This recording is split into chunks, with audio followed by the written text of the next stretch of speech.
Bienvenido a mi canal Chévere Idioma. El castellano, la cultura y la historia de Guatemala. Aquí hay algunas frases que te serán útiles cuando visites Guatemala.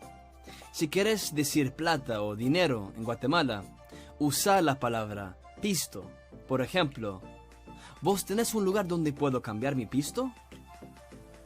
La palabra nel puede usarse para decir no.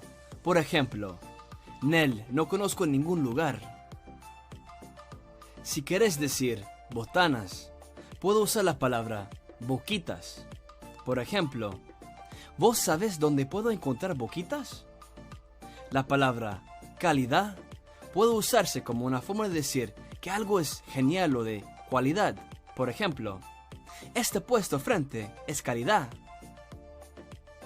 Si querés decir que todo está bien, podés usar la palabra cabal. Por ejemplo, la comida es cabal.